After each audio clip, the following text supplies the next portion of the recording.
All right, here we are again for part 2. So for this portion of the lecture, we are going to talk about strain.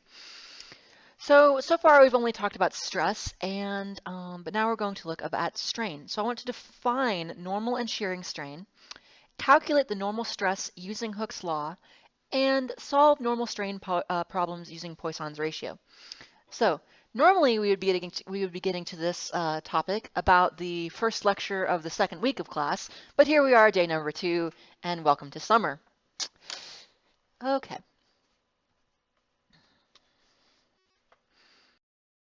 Let me make sure I'm always going to be really paranoid about that after the first day. Okay, good.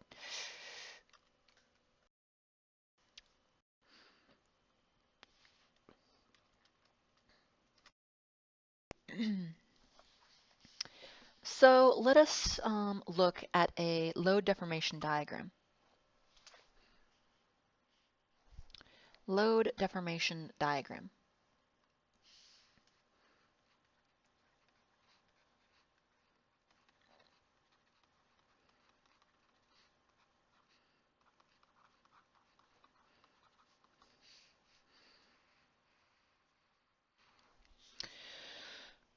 Let's see. So I'm going to create a plot. I want to create a plot of load in pounds applied to a member. And this is not an exact diagram. This is just an approximate sketch. Go away. Go away. You go away. Okay. So I'm going to have a few things here.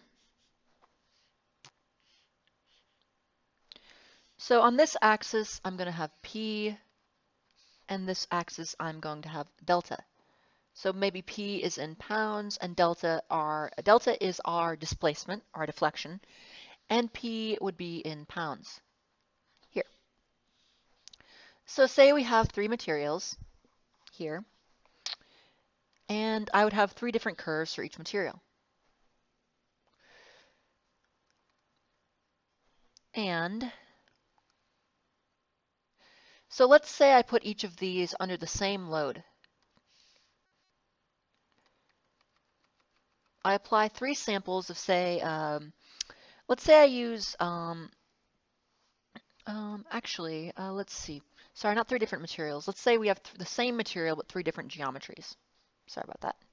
So this is all the same material but 3 different geometries, 3 different members of different, say, we could use maybe 3 different, maybe it's all A36 steel and it's 3 different diameters. Here.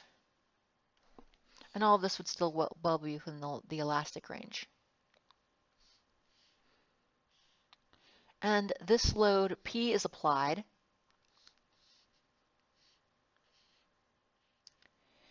So we have curves for the same material, different geometries.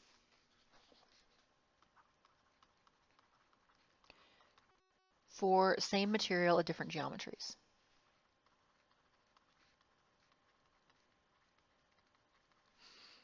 Of different geometries.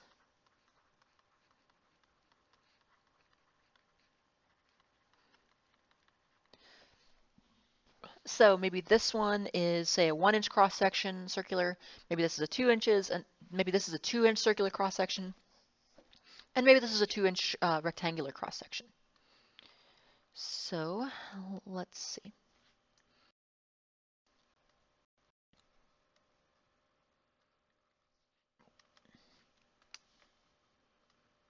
Just a second. I'm having some difficulty. Okay, there you go. And okay. So we have a different curve for each geometry. Curve for each geometry. We have a curve for each geometry.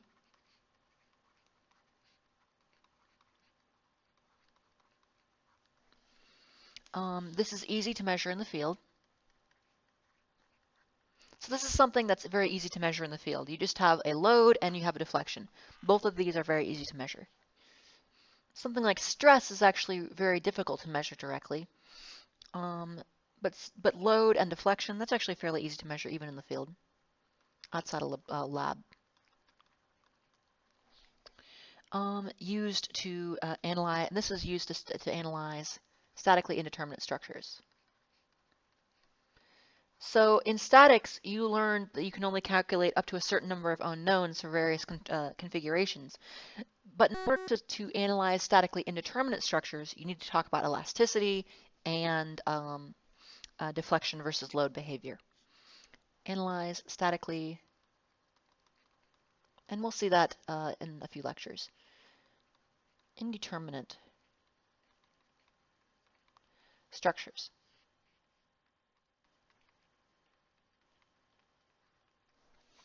All right. So, what if we want to remove the geometry? What if we want to get some quantities that are independent of geometry? So let's remove the geometry.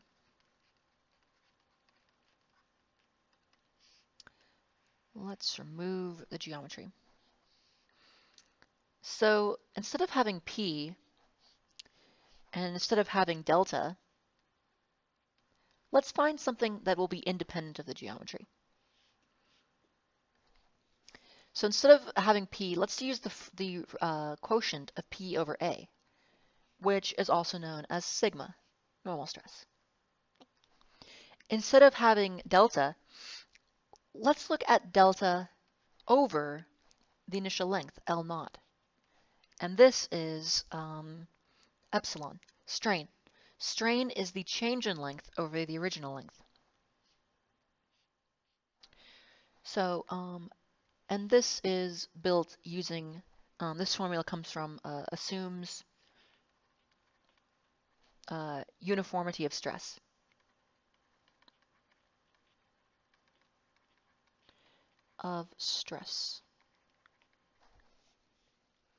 So, delta is then a function of load and geometry. And geometry, which is similar to stress.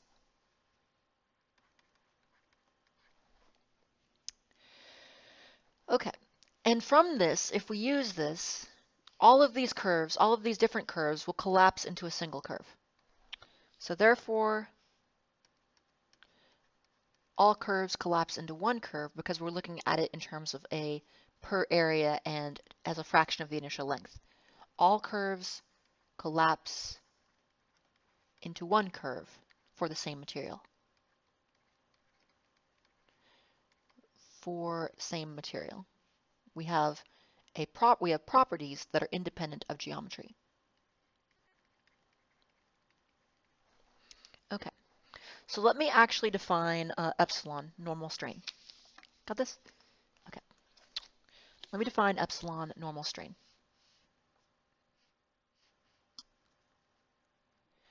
So, normal strain, which we refer to as epsilon.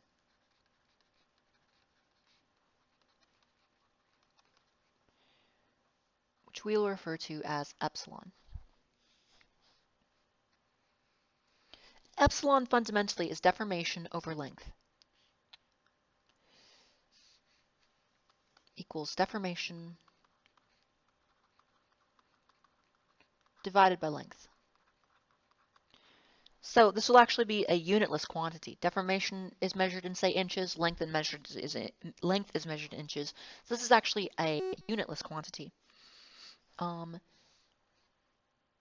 it is associated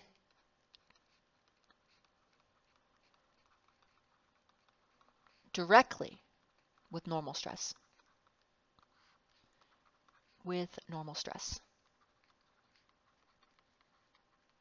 Associated directly with normal stress. So what do I mean by this? Let's see. Well, let's say I have a coupon, just a little sample of material in blue here.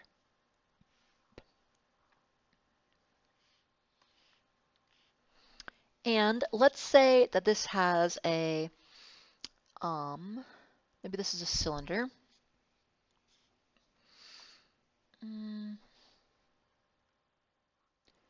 Or let's just say this has a length,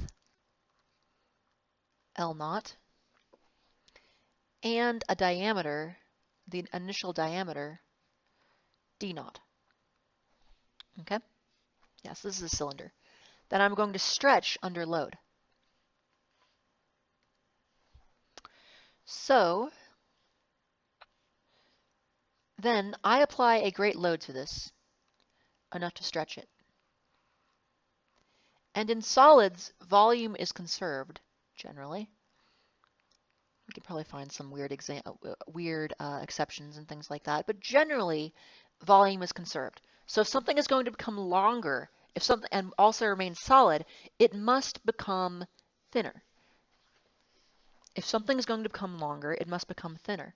So we stretch this by applying a load, and this becomes L final instead of L initial, and we have this D final. D final. So we have an initial diameter and a final diameter, an initial length and a final length. And this is stretched by applying a large load P, an axial load P, to either end of this. So by applying this great load onto this cylinder, we are stretching it. We are stretching the metal until there's a measurable difference in both diameter and length. Now, this is definitely an exaggeration. The deformations we usually deal with are much less than this. Any deformation like this would probably, if you actually tried to stretch steel this much, it would probably fracture well before it stretched anywhere near that much. We're talking, tiny fractions of a percent of deformation, but this is just, this is sort of an exploded view to illustrate the idea. We're definitely exaggerating the deformation here.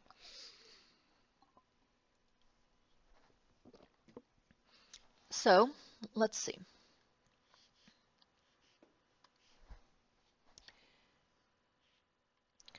So the measure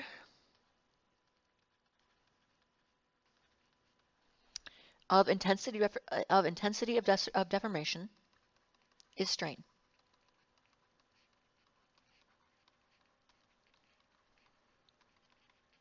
Is strain. And we could say that epsilon longitudinal, the longitudinal strain, is equal to the change in length, which is L final minus L initial over L naught, or delta over the initial length. So the units, well, it's sort of unitless, but you can also think of it as inches over inch, millimeters over millimeters, etc. And then the sign convention. Well, just like normal stress, it's positive for tension and negative for compression. And that's normal strain.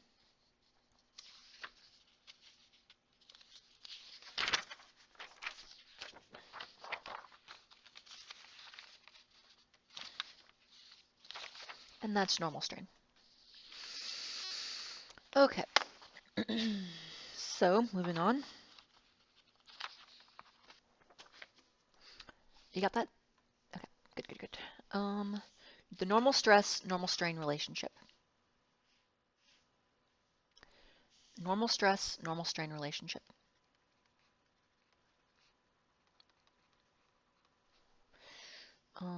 Normal strain relationship.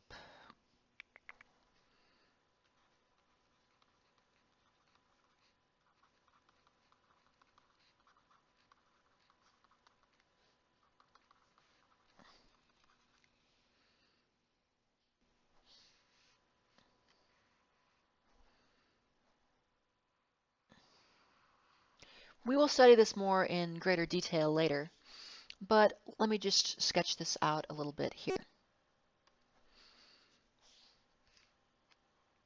So say we have something like this here.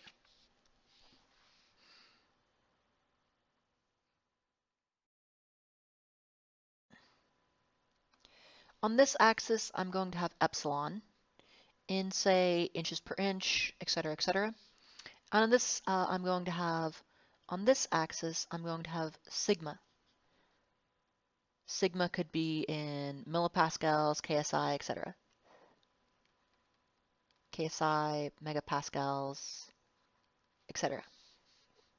And this is like inches per inch, millimeters per millimeter, etc. Okay, so the first thing that happens as we start, you know what, I think I'm actually going to draw this a little bit bigger. I don't think I have enough room to draw this. Sorry about this. This needs to be a lot bigger. I'm going to be really squeezing everything here. This should really take up a whole slide. This is kind of important.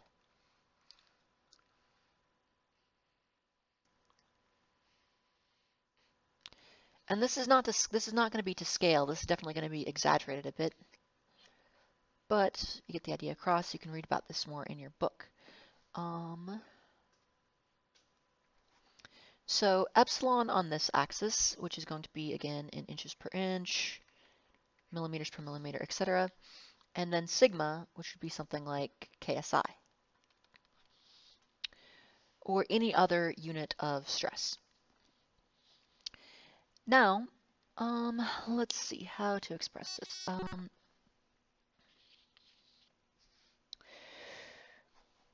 So we have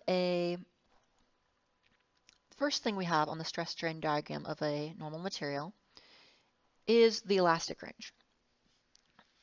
So, actually, let me just draw the whole curve kind of, and then annotate it.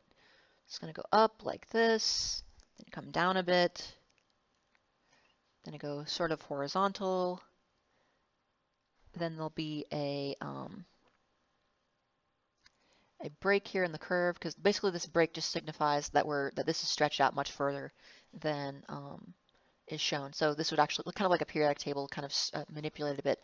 But imagine taking this next portion and moving it like way off screen to the right. So there's a break, and then we go up like that to a higher level than this level here on the left.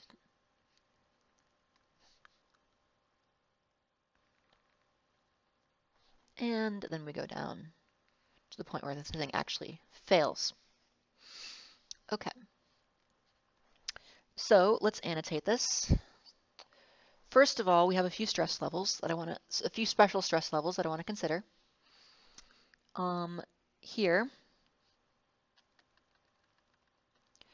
this would be sigma PL, which which I will define, and this would be sigma yield.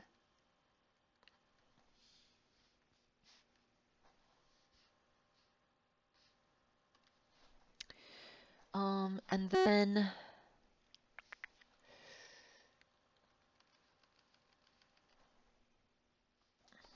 so we need that. In this side of the graph, we're going to call elastic. And this side of the graph, we're going to call inelastic or plastic. Same thing. Inelastic or plastic.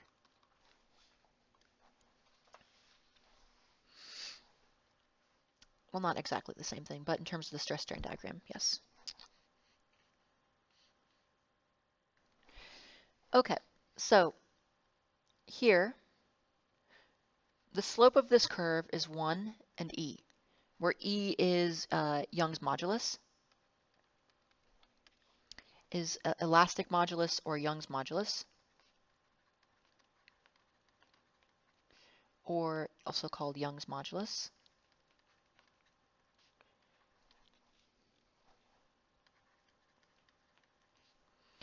And I need to define these here, some more things here. Yield stress, or yield stress,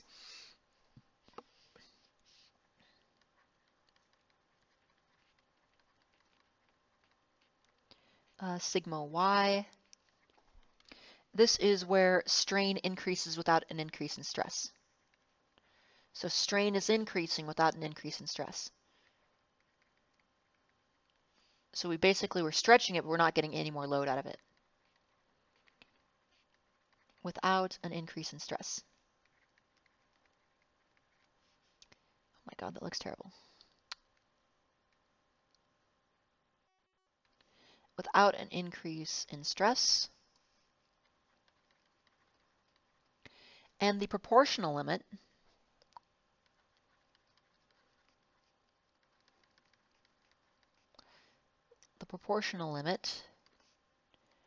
sigma PL, where stress strain curve becomes nonlinear, goes nonlinear.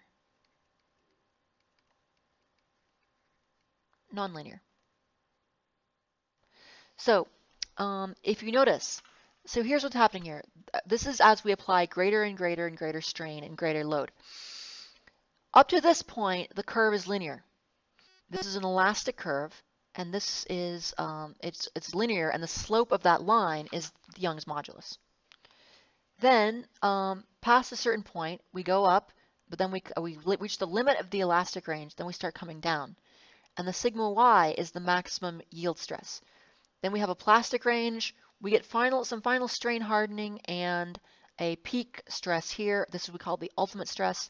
And then finally, we go down to failure. And we'll talk about this more later in the course. It's just important to be aware that this is how materials actually behave. Often we talk about yield stress, we're concerning ourselves only with this small portion of the curve. But this is how materials behave under large loadings. At least ductile materials like, say, steel and things like that. Brittle materials behave differently. Now, I do need to define Hooke's law. So Hooke's law is going to be sigma equals E epsilon. This is Hooke's law.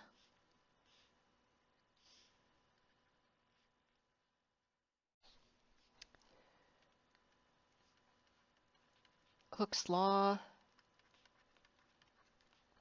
And this is valid only for the elastic region.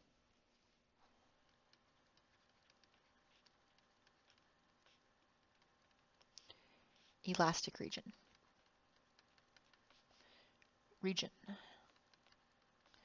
A few notes on the curves in general.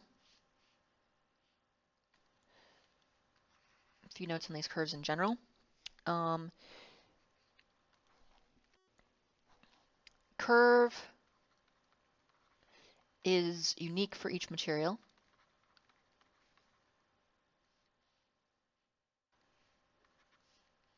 So different curves will have different materials will have very different curves, although they'll all follow the same general shape, at least in terms of metals and things like that. Unique for each material. And this is derived from a simple tension test. Simple tension test.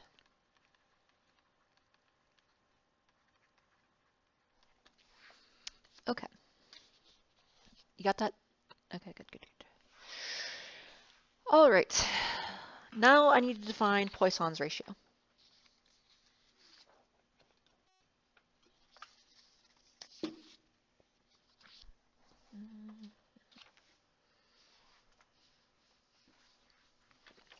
Let's see. Poisson's ratio.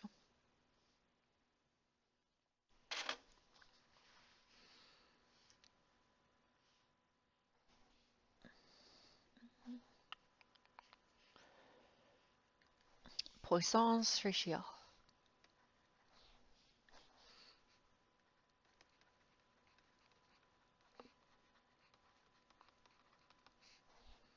And Poisson's ratio is Greek letter nu.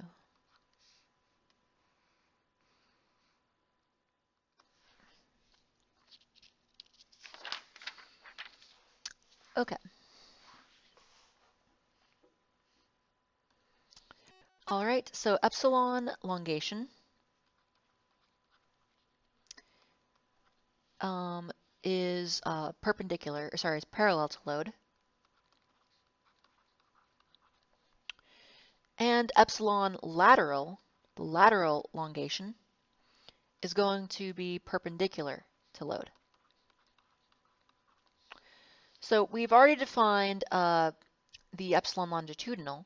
So let me define the epsilon lateral. Well, epsilon lateral is going to be d final minus d initial, where these are diameters. It's basically a change in diameter over d initial.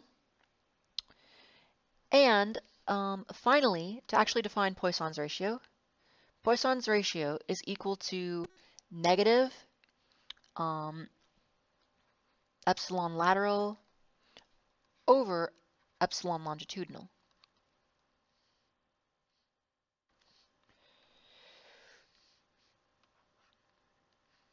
So this is a material property. It is not dependent on the geometry. It is not dependent on the load. It's a material property just like modulus elasticity, yield stress, etc. The typical range for this thing, for materials, the range is going to be usually between 0 and 1.5, or sorry, 0 and 0.5. But typical is going to be 0.25 to 0.33. And this concerns only normal strains, not angular strains. And we'll talk about that soon. Only normal strains. Only the strains introduced by normal stress. Okay, we do have a few homogeneous, sorry, we do have a few, I'm getting ahead of myself, sorry. We do have a few assumptions. That's one of our assumptions.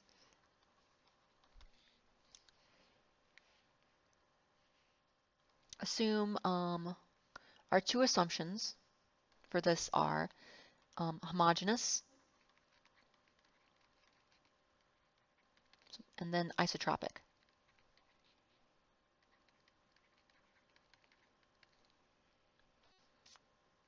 So what does this mean? Let me define these because we'll see them a lot. Same material throughout.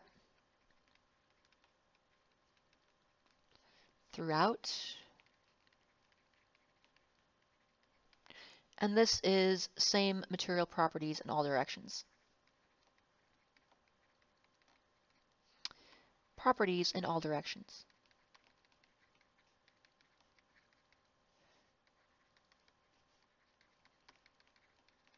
Same material properties in all directions.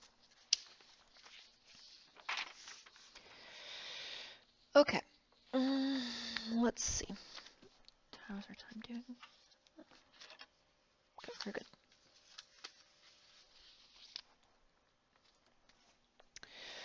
All right, so let's see. I'm going to work through a quick example.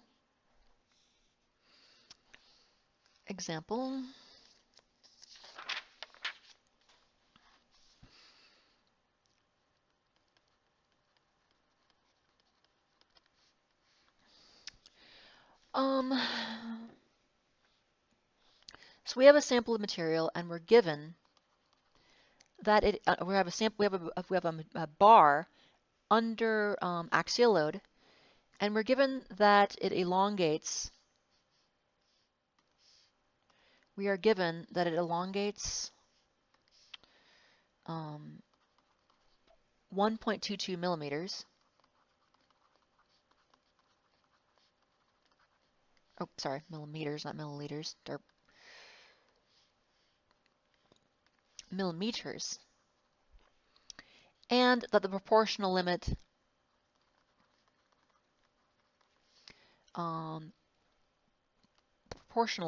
sigma PL, is 300 megapascals. Okay, so we have this bar, and a man walks into it. No, we just have a bar here. And it is under load.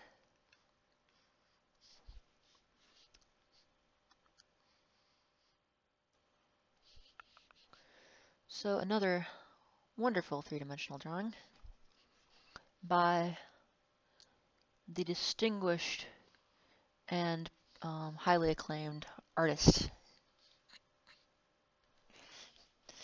So 35, we're going to have a load of 35 kilonewtons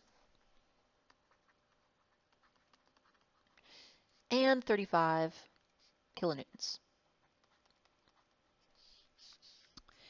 And we need some dimensions. We are told the dimensions. These are the initial dimensions before any loading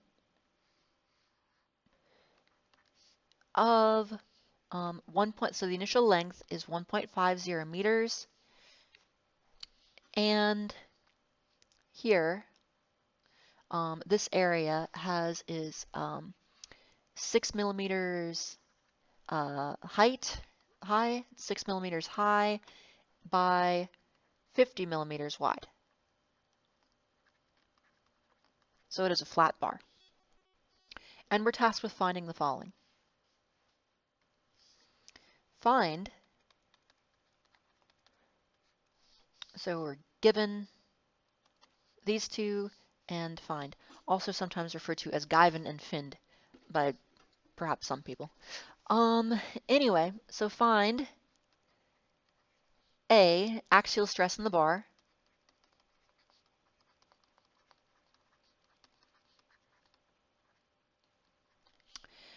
B, the modulus of elasticity. We're going to actually calculate that.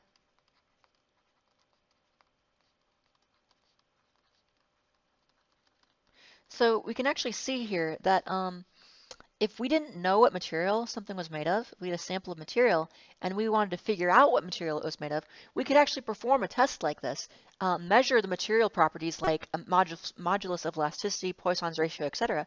And we could even without doing any chemistry or chemical tests whatsoever, we could probably provide a pretty good estimate of what the material was, even if we knew nothing about it. Change in the two lateral dimensions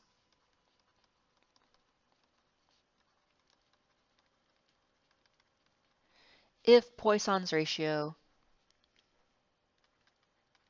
oh, that looks like that's very poorly drawn Greek letter. If Poisson's ratio equals 0.32.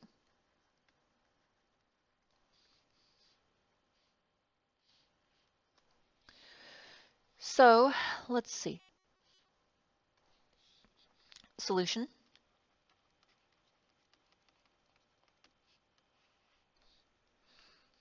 Let's do part A. Let's knock part A out really quickly.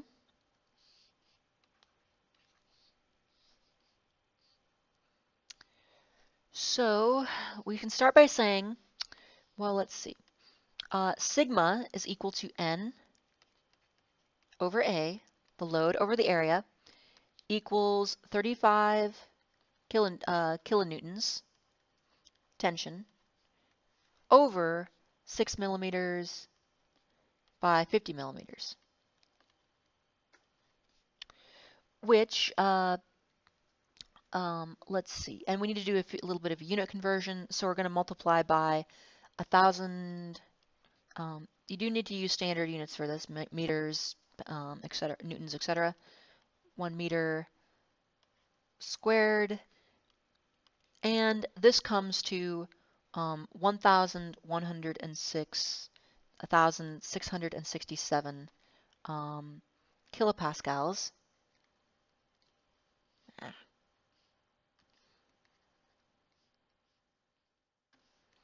Kilopascals, or more likely, let's say sigma equals 116.7 megapascals. We tend to use megapascals for this class. All right. Questions so far? Okay. Good. Let's see. So let's look at Hooke's law again. So this is going to be in, actually let me first sketch a quick diagram here with our epsilon and our sigma here. So we know this thing is in the proportional limit. So it's in the proportional limit. Well, actually, we have to check that, sorry. We are told that the sigma PL up here is 300 megapascals, and the actual stress is 116.7. So we are indeed still within the proportional limit. So we can use Hooke's law. We always have to check whether we can use Hooke's law, whether we're still in the in range of the proportional limit. Otherwise, you have to use more advanced techniques, and things get more complicated. 116.7. So Hooke's law, again,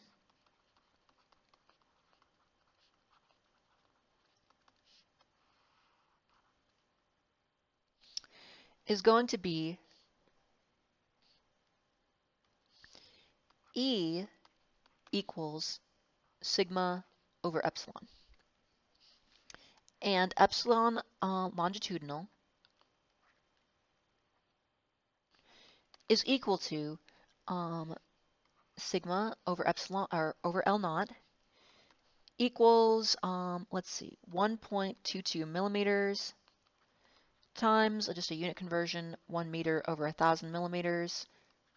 So that is sort of the annoying thing about this. You do have to do this, all of this in meters, so it can be quite tedious to go between meters and millimeters all the time, but that's just the nature of the beast. Because again, this needs to be unitless. If you divide millimeters by meters, then you no longer have a unitless quantity, so you're going to have a bad time.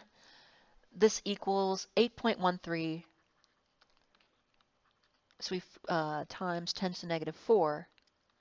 The strain is equal to, the longitudinal strain is equal to 8.13 times 10 to the negative 4 meters per meter.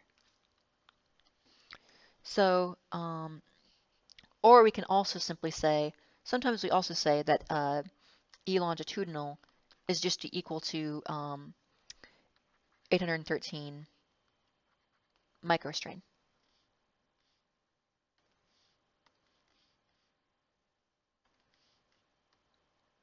Mu, microstrain. And then from this we can get the modulus elasticity. So usually we have the modulus of elasticity and we're using it to calculate strain from load, but here we're actually kind of going backwards and directly calculating modulus elasticity from the observed change in length. So 116.7, let's say 116.7 meganewtons per meter squared over 8.13 times 10 to the negative 4 meters per meter equals 143.542 meganewtons per meter squared equals 143.5 gigapascals. 143.5 gigapascals. We usually, when we're working in metric, we usually express stress in terms of megapascals and modulus of elasticity, or Young's modulus, in gigapascals. Let's see, actually I believe I should annotate this as part B here. And part C, solution C, well, we know that Poisson's ratio is equal to negative epsilon lateral over epsilon longitudinal, or that can reduce to epsilon lateral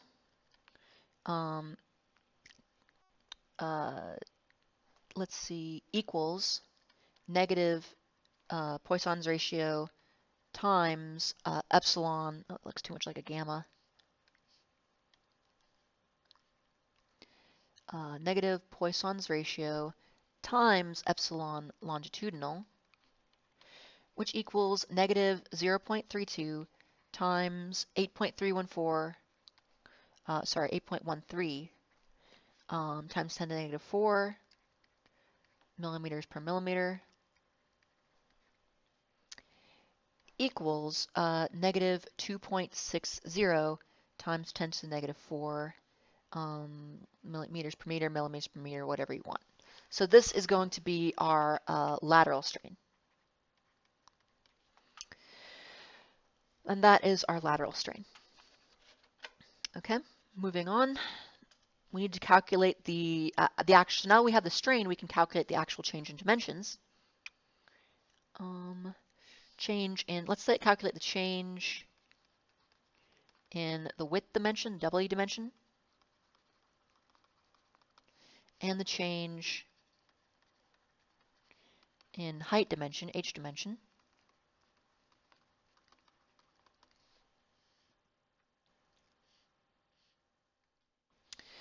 And delta is equal to epsilon L naught, which is going to be negative 0.32 times, oh, sorry, I got that wrong one. Sorry about that. Epsilon L naught. It helps if I put the right numbers in. So negative, oh, did I get a negative on there? Yes. See, notice here, this is actually critical in that we have a positive longitudinal strain and we're going to have a negative lateral strain. So that means this thing is going to get longer, but these are going to become shorter. They're going to narrow. So that's going to be negative 2.60 times 10 to the negative 4 times 50 millimeters equals negative 0.013 millimeters. 0.013. So this thing is going to decrease by only 0.013 millimeters. That's not a lot. You're going to need some high precision equipment in order to measure that. So this is the kind of, remember when I said that in the previous exam, earlier in the lecture, when I said the deformation in that drawing was dramatically exaggerated? This is why. The actual width of, the original width of this thing is 50 millimeters. The changed width is going to be what, 49 point, let's see, that's 49, so width final would be 49 point, oh, let's see, 987 millimeters. So scarcely different at all. You're trying to measure a tiny fraction of a millimeter, which you can do if you have very precise equipment, but that's not something you can even do with the human eye, unless you have very good eyes. Here, delta, change in the H dimension, the change in height, is negative 2.60, so this is our final answer for this part. Negative 2.60 times 10 to the negative 4 times 6 millimeters equals an even smaller number, negative 0.00156 millimeters. And this is our answer for this part. This is how much the height is narrowing. And that's it for that problem. Questions on that? Okay. Next, finally, I need to define shear strain. I have one more topic for today, and that's to go over shear strain. Let's see, one more topic, and that's shear strain.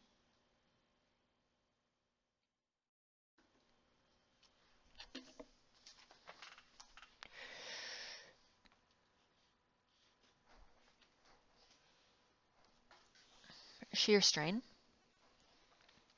For shear strain, we are going to use the variable gamma.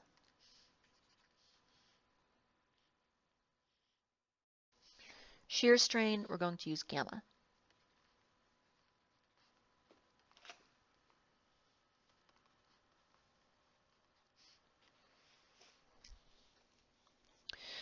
So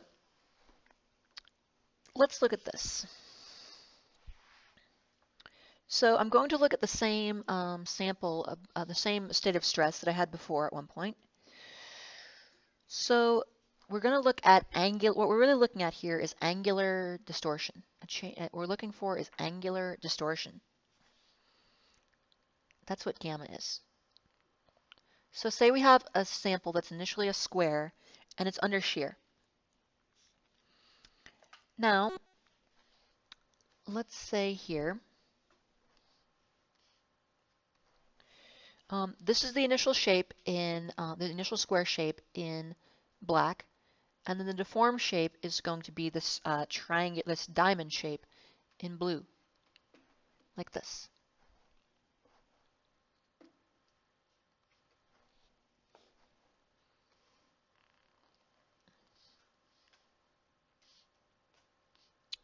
So this material is under the following shears, like this. It's under positive shear like this,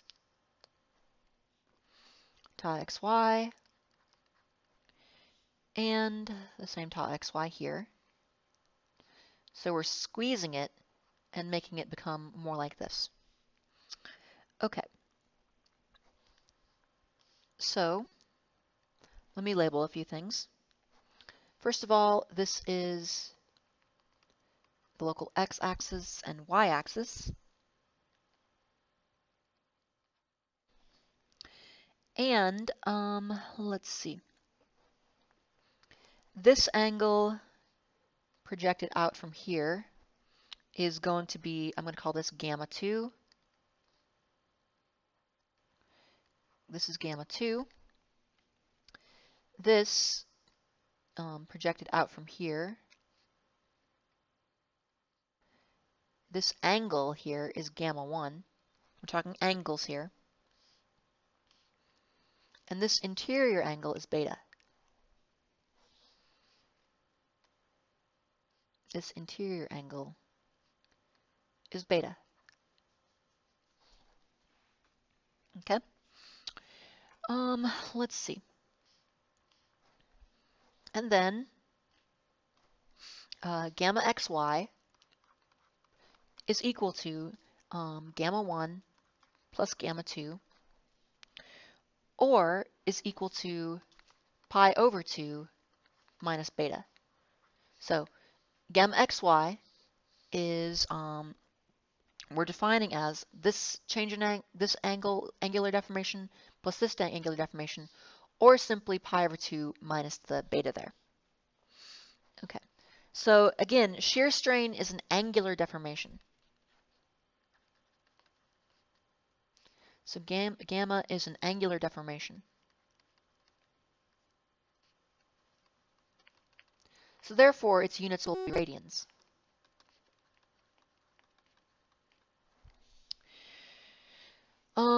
Let's see.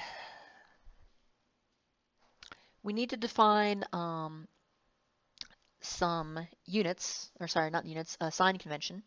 I call this stuff. So beta is our interior angle here.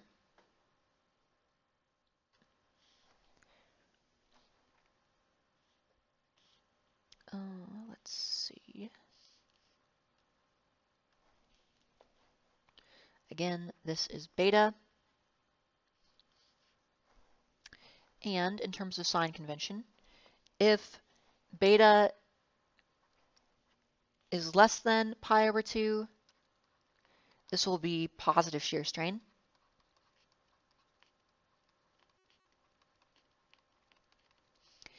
If beta is greater than pi over 2, this will be negative shear strain.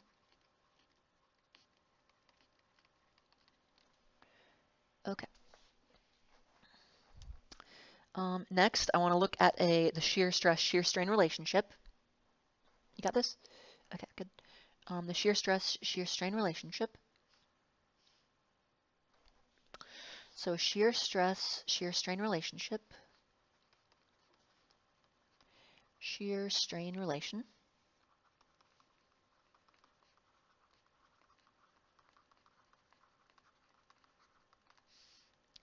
And we have a very similar stress strain diagram as in the normal stress and normal strain system. So on this axis, I'm going to have stress, except it's going to be shear stress.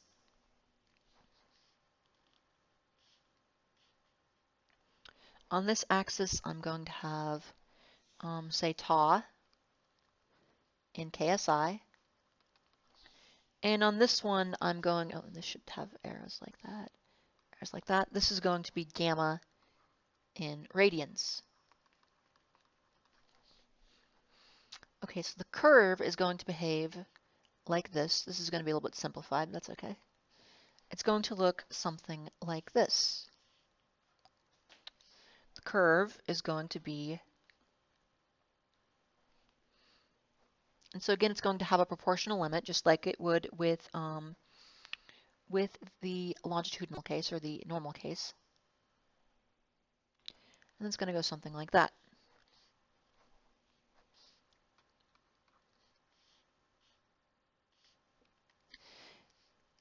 This would be the divide between the elastic and inelastic zones. And the curve here in the linear portion of the elastic zone would have a slope of g, where g is the shear modulus. G is the shear modulus, another material property. Shear modulus, also referred to as the modulus of rigidity.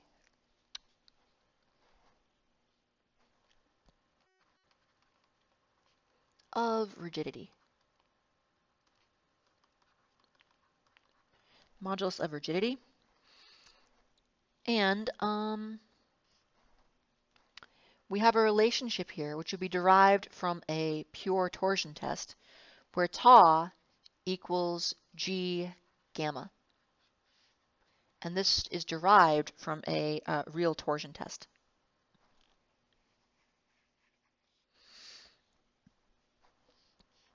Okay. Finally, let's talk about the state of strain. We had state of stress, now let's talk about state of strain. State of strain. So just like you can have a state of stress on a block, or stress block, you can also have a state of strain at different angles. So you have an x and a y-axis.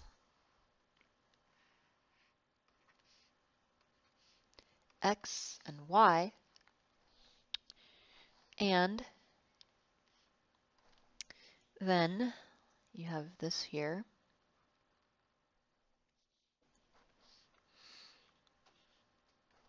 And let's label this as, let's see, here, here, here, and here. This would be epsilon x, epsilon x, epsilon y, epsilon y.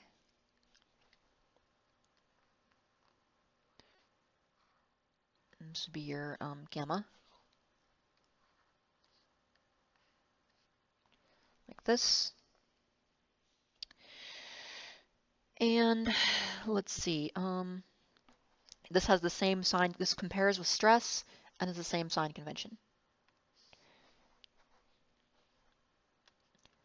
Compares with stress block. Same sign convention.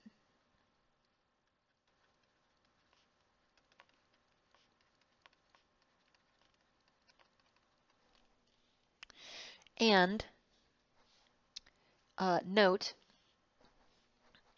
note, the strain in the z direction is not equal to 0. You would still have some strain in the z direction,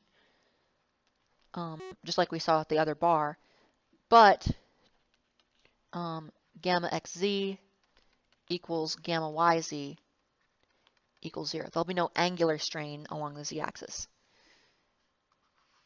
And you can read more about that in your textbook. And then finally, the last thing is just the relationship between these material properties.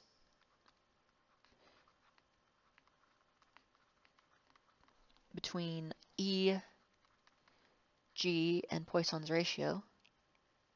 That looks too much like a gamma.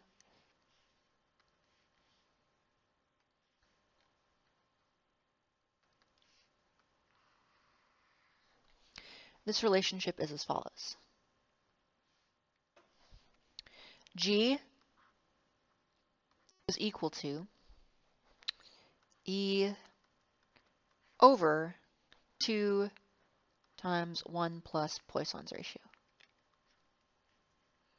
That still looks, I tend to draw that looking too much like a gamma.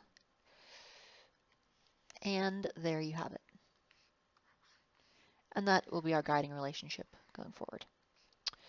All right, questions on any of this? Okay. All right, thank you very much. I will see you for another lecture tomorrow, and that will do it for today. Thank you very much.